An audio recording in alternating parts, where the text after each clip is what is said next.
नमस्कार. सरकारने तिची चाल चांगलीच खेळलेली असते. तेजस्विनी एकटी घरात असताना सरकारने तेजस्विनीला किडनॅप केलेलं असतं आणि खूप मोठ्या दरीच्या ठिकाणी नेलेलं असतं. इकडे कान्हा सखी फिरायला आलेले असतात. त्याच वेळेला कान्हा गोळ्यावाल्याचे पैसे द्यायला गेलेला असतो आणि अचानक सखी गायब झाल्यामुळे कान्हाला खूप मोठा धक्का बसतो. काय करावं तेच त्याला कळत नसतं.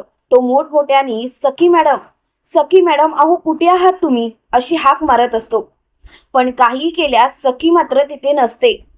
तेव्हा मात्र कान्हा खूपच घाबरलेला असतो. कान्हा म्हणत असतो, माझं चुकलं, मी असं कसं काय आलो, मला कळतच नाही की आता काय करावं ते. पण आता मात्र लवकरात लवकर काहीतरी केलं पाहिजे. सखी मॅडम नक्की कुठे असतील. इकडे आपल्याला असं पाहायला मिळतं, सरकारने तेजस्विनीला खुर्चीवरती बांधलेलं असतं. त्यावेळेला तेजस्विनी बोलत असते, तू जे काही करतेस ना ते चुकीचं करतेस आणि यासाठी मी तुला कधीच माफ करणार नाही. तेव्हा सरकार तेजस्विनीच्या सणसणीत अशी कानाखाली मारते. तेव्हा मात्र तेजस्विनी बोलते, कितीही मार, काहीही मार, अगं मी माझ्या मुलीचा चेहरा पाहिला, मी त्या घरात राहिले, माझ्या माणसांच्या सहवासात राहिले, अगं याच्यापेक्षा दुसरं सुख तरी काय. मला एवढं सुख मिळालं तेवढं सुख मला खूप आहे आणि अजून मला काहीच नको आहे. तू कितीही प्रयत्न कर मला संपवण्याचा, तरी एक गोष्ट लक्षात ठेव, तुला एका झटक्यात माझी सखी आणि माझा कान्हा ओळखेलच आणि तेव्हा मात्र तू तोंडावर आपटशील. तेव्हा मात्र तू स्वतःला सावरू शकणार नाही. तेव्हा मात्र सरकार बोलते, गप्प बस, अगं इथे इथे तुझा जीव जायची वेळ आलीये, मरण समोर दिसतंय, तरी सुद्धा तुझं हे जे काही बोलणं आहे ना ते माझ्या मनाला लागतंय आणि मला तुझ्या या बोलण्याचा खूप त्रास होतोय. त्रास मला खरंच तुझं हे बोलणंच पटत नाहीये आणि आता जर का या गोष्टी तू ताणणार असशील ना तर एक गोष्ट मात्र लक्षात ठेवायची, माझ्याशी नीटच बोलायचं, नाहीतर सगळं काही विस्कटेल. तेव्हा मात्र तिचा चेहरा चांगलाच पडलेला असतो. त्याच वेळेला आपल्याला असं पाहायला मिळतं की मनस्विनी तेजस्विनीला बोलत असते, तेजस्विनी आता तुझा खेळ खल्लास, आता काही झालं तू तू स्वतःला सावरू शकणार नाहीस, कारण या दरीत तर मी तुला ढकलून देणार आहे. तेव्हा मात्र तेवढ्यात तिथे सखी आलेली असते आणि त्याच वेळेला सरकार तिथून गायब झालेली असते. त्यावेळेला सरकार मोठमोठ्याने हसत असते आणि त्यावेळेला तेजस्विनीची जी चेअर असते ती खाली दरीत ढकललेली गेलेली असते. ती मोठ्याने ओरडत असते तर इकडे सखी मोठ्याने ओरडते, मनस्विनी मावशी, आणि त्यावेळेला तेजस्विनी खरी दरीत कोसळलेली असते. पण सखीला मात्र असंच वाटत असतं की मनस्विनी दरीत कोसळले. तिचा हा खूप मोठा गैरसमज झालेला असतो. पण काहीही झालं तरी सुद्धा सखी मात्र खूपच रडत असते. त्यावेळेला तिथे कान्हा आलेला असतो. कान्हाने सुद्धा ते पाहिलेलं असतं.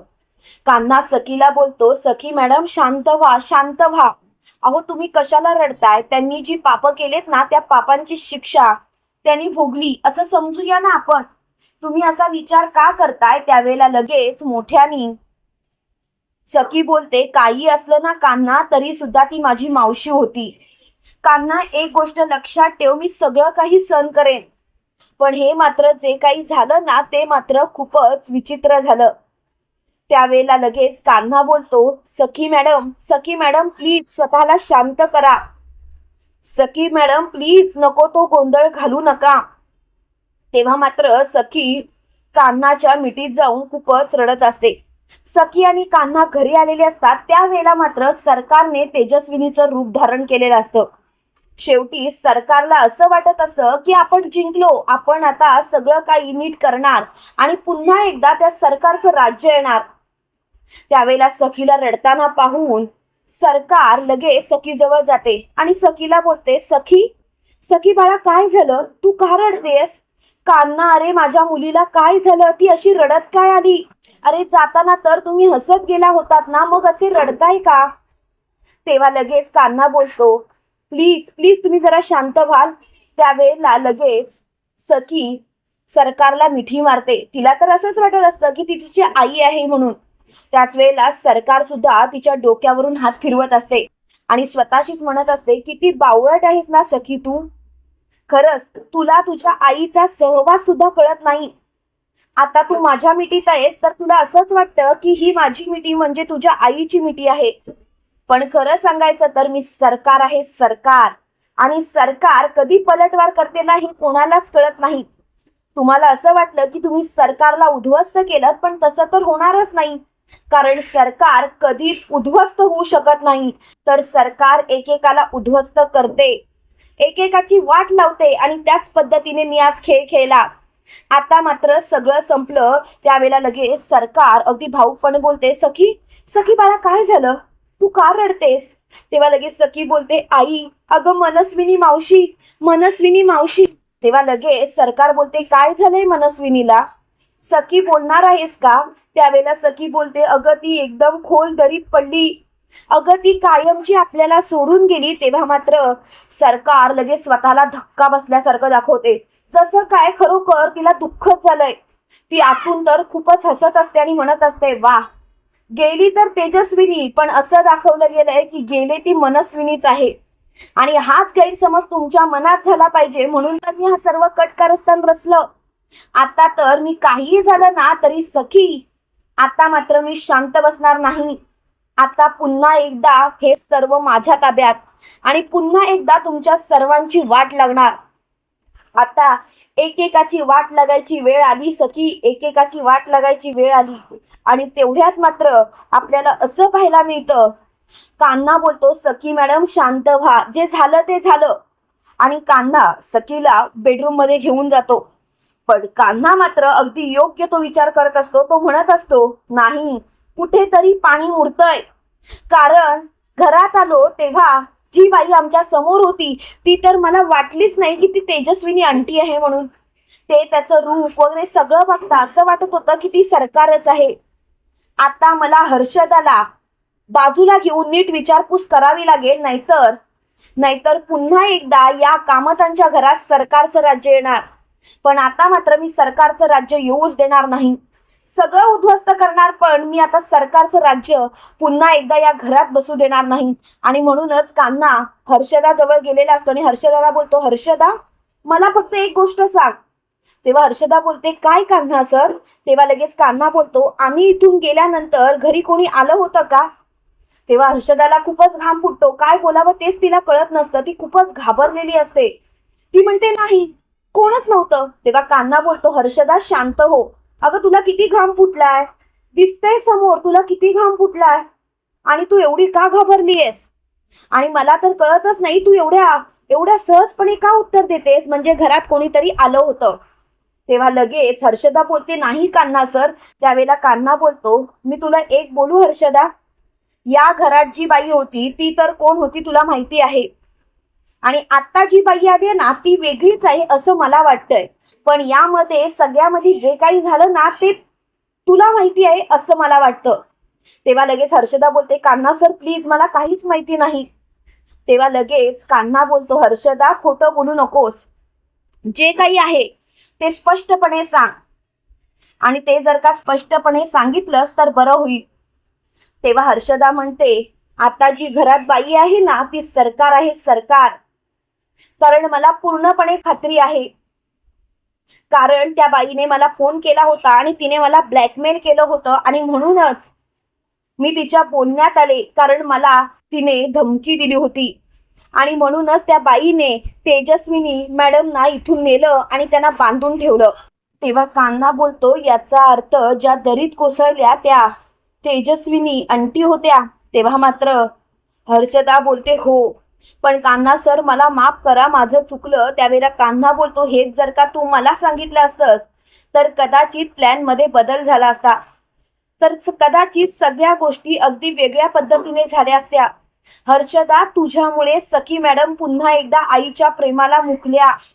हर्षदा तुला हे सर्व करून काय मिळालं? तेव्हा लगेच हर्षदा बोलते, प्लीज प्लीज असा विचार करू नका, माझ्यावरती विश्वास ठेवा. तुम्ही जर का असा विचार करत असाल तर तुम्ही चुकीचं करताय. तेव्हा मात्र तिची खूपच चिडचिड झालेली असते. त्यावेळेला लगेच मोठ्याने कान्हा बोलतो, आता मात्र एक गोष्ट लक्षात ठेव हर्षदा, सखी मॅडमना या सर्व गोष्टी सांगितल्या पाहिजेत. कारण काहीही झालं तरी सरकारचं राज्य या घरात येता कामा नये. आपल्याला या घरातून सरकारला कायमचं काढायचं आहे. तेव्हा मात्र हर्षदा बोलते, पण तुम्ही जे कराल त्यामध्ये मी सहभागी असेल. तेव्हा मात्र कान्हा बोलतो, एकच गोष्ट सांगेन, आता लवकरात लवकर सखी मॅडमना सगळं काही सांग. आणि हर्षदाने सर्व काही सखीला सांगितलेलं असतं. तेव्हा घरात असलेल्या सरकारला तिच्या बेडरूम मधून सखीने फरफटत आणलेलं असतं आणि तिच्या डोळ्यामध्ये काहीतरी फेकलेलं असतं, ज्यामुळे पुन्हा एकदा सरकारचा खरा चेहरा सखी समोर आलेला असतो. तेजस्विनीला गेलेलं समजताच सखी हादरते आणि सखी सरकारचं थोबाड फोडत बोलते, लाज वाटतेय मला तुझी, लाज. अगं असं कसं काय वागू शकतेस तू? जरा तरी वागताना विचार करायचा होतास ना.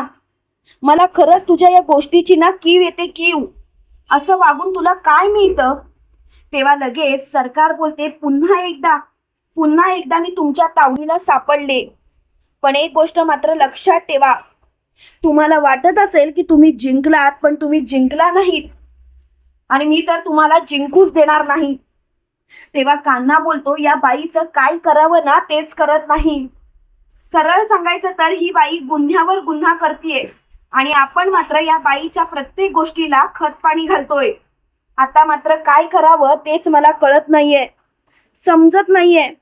पण एक गोष्ट मात्र नक्की, कितीही काही झालं तरी सुद्धा मी आता या बाईला माफ करणार नाही. तेव्हा मात्र कान्हा सरकारजवळ जातो आणि तिच्या थोबाडीत मारत बोलतो, तुझ्यामुळे सखी मॅडम पुन्हा एकदा आईच्या प्रेमाला मुकल्या. कळतंय का तू काय केलंस ते? सरकार सरकार सरकार, किती दिवस दुसऱ्याच्या प्रॉपर्टीवरती डोळा ठेवणार आहात? स्वतःचं काहीतरी बघा ना. अहो, स्वतःच्या सख्या बहिणीच्या नवऱ्याला सुद्धा मारलं. असं करून तरी तुम्हाला काय मिळालं? तेव्हा लगेच सरकार बोलते, कान्हा जास्त शहाणपणा करू नको. तेव्हा कान्हा बोलतो, गप्प बस. अगं तोंडातून एक शब्द सुद्धा काढू नकोस, नाहीतर तोंड घशी आपटशील.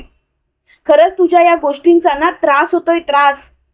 आणि मला तर आता तुझ्या या गोष्टीच कळत नाहीयेत.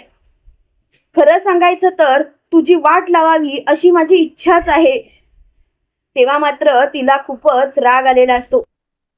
त्याच वेळेला लगेच ती मोठ्याने बोलते, आता सगळं काही संपल्यात जमा आहे आणि मला आता या गोष्टी पटतच नाहीत. सगळं काही संपलंय असंच मला वाटतंय. तेव्हा मात्र तिची खूपच चिडचिड होत असते. त्यावेळेला लगेच ती सखीला बोलते, सखी एक गोष्ट लक्षात ठेव, जसं तुझ्या आईला संपवलंय ना तसं तुला सुद्धा संपवेन. तेव्हा सखी बोलते, गप्प बस. आता तर तुला सोडणार नाही. मागच्या वेळेला माझ्या वडिलांना मारलंस, माझ्या आईला जो त्रास दिलास तरी सुद्धा मी तुला सोडलं होतं. पण आता मात्र मी तुला पोलिसांच्या ताब्यात देणार नाही ना. तुला शिक्षा करून दिली तर नावाची सखी राघव कामत नाही. तेव्हा मात्र कान्हा बोलतो, सखी मॅडम तुम्ही काळजी करू नका. तेव्हा सखी कान्हाला बिलकते आणि म्हणते, कान्हा माझ्या आईला दरीत कोसळताना मी पाहिलं, पण मी मात्र काहीच करू शकले नाही.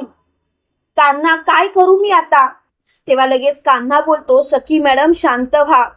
जे आपल्या नशिबातच नव्हतं, जे प्रेम तेवढंच मिळायचं होतं ते प्रेम तुम्हाला मिळालं तुमच्या आईकडून.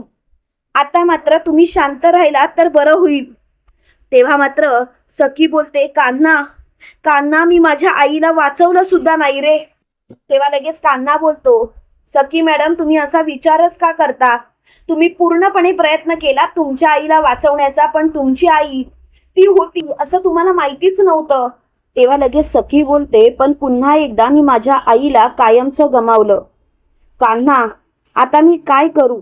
तेव्हा कान्हा बोलतो, सखी मॅडम आता आपण काहीच करू शकत नाही, पण सरकारला मात्र आपण शिक्षा करू शकतो.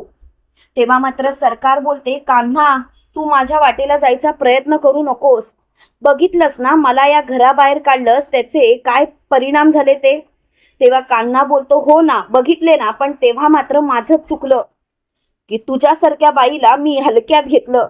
पण आता मात्र नाही. आता पोलीस येतच असतील आणि तुला अरेस्ट करून इथून घेऊनच जातील. तेव्हा मात्र हर्षदा बोलते, सरकार हे सर्व तुम्हीच घडवून आणलं, हे सर्व मी सांगितलं कान्हा सरांना. कारण मला काहीही झालं तरी सखी मॅडमच्या डोळ्यातले अश्रू नाही बघावले. तुम्हाला काय वाटतं मित्रांनो, खरोखर सरकार कायमची गजाआड जाईल का? कमेंट करून नक्की कळवा आणि असेच मालिकेंचे नवनवीन अपडेट पाहण्यासाठी व्हिडिओला लाईक आणि चॅनलला सबस्क्राईब करायला विसरू नका. थँक्यू.